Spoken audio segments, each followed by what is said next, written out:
Hi everyone, this is going to be an introductory video. I have a handful of rifles that I'm going to be doing some load development for. They range from prairie dog guns, deer rifles, some fun range rifles, and a couple F-class guns. My goal here is just to share my experience and have some fun. I Hopefully some people can learn something from this, and I'm sure I'll learn stuff on the way too. So this first video is going to be of a Remington XR-100 and 22-250. I'm working on a load with IMR 4064, 55 grain VMAXs, CCI 200 primers, and Lapua brass. The first thing you see here is just my chronograph test. I was looking for a flat spot to start my load development. You can see there at 34.4 and 34.5 the velocity leveled off there, so that's where I'm gonna try first. The first thing I did after that was I just did some 3-shot groups of the 34.4 grains to see if the extreme spreads would stay consistent or would stay small. You can see there's extreme spread of 10s the first 3 shots. If you look here, you can see that 35-18.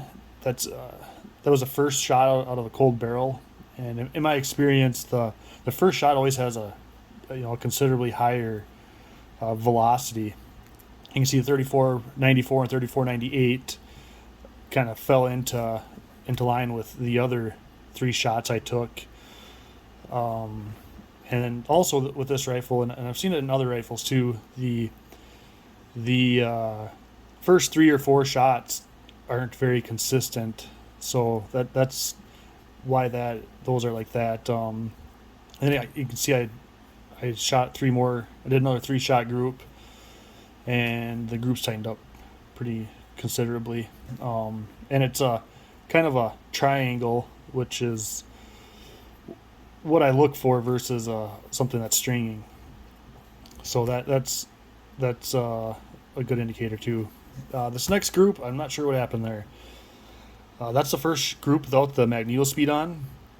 I don't know if I pulled one of those.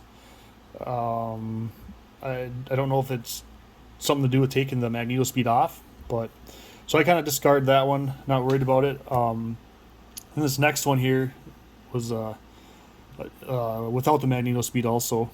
So that's kind of my results. My extreme spreads came way down from 30s and 40s down to single digits. So yeah, that's that. So I felt confident after that that I was in the right area anyways. So I went and did a like kind of a rough seating depth test, and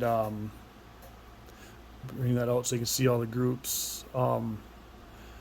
So I just did that to cover a wide range of seating depth. I think I went like 50 thousandths roughly on that, and I went from 5 off the lands to about 50 thousandths off. So that's that there. Kind of gave me an idea roughly. 2.035 somewhere in there to 2.042. Also the 2.014 to 2.021 looked somewhat promising. So after that, I went out and I shot kind of more of a fine-tuned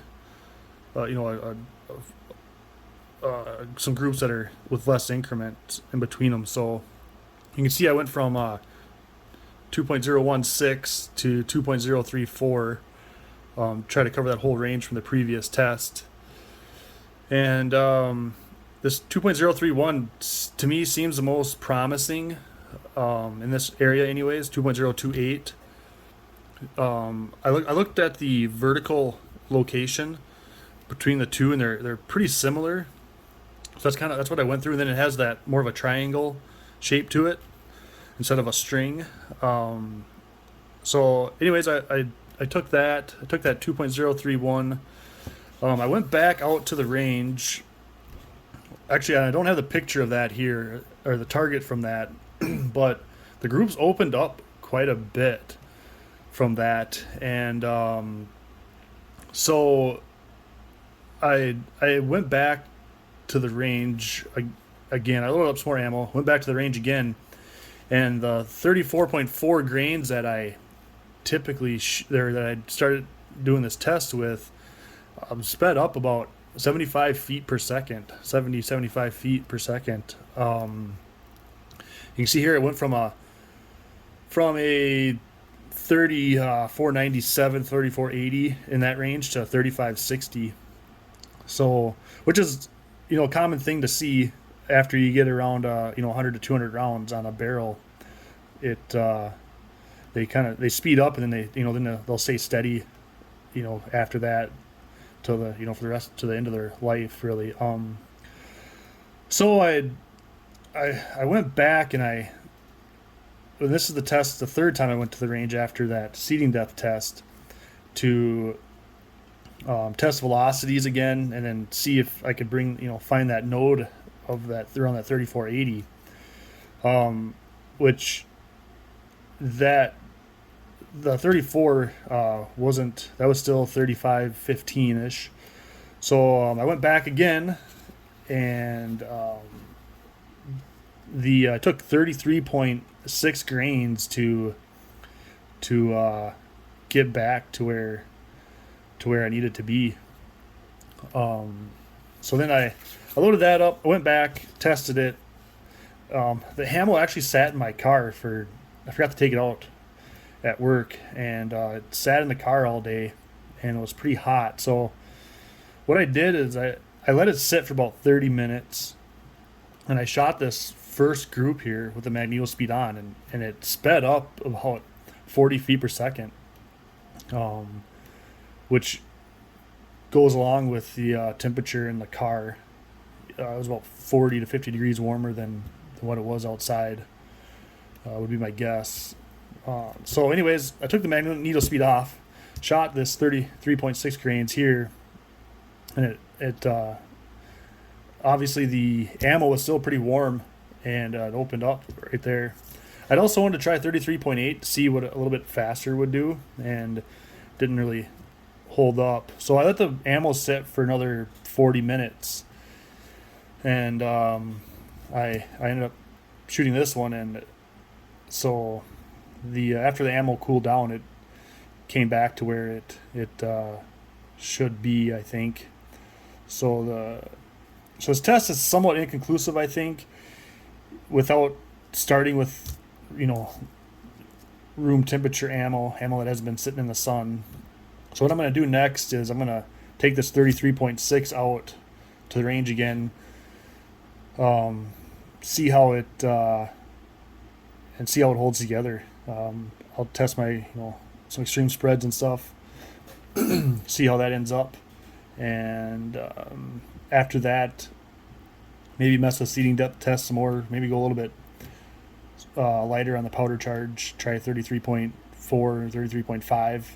Some seeding depth test. See if it can improve any. So that should that's about it, I think. Until next time. Hope you guys enjoyed, and come on back and see what else happens. Thanks a lot.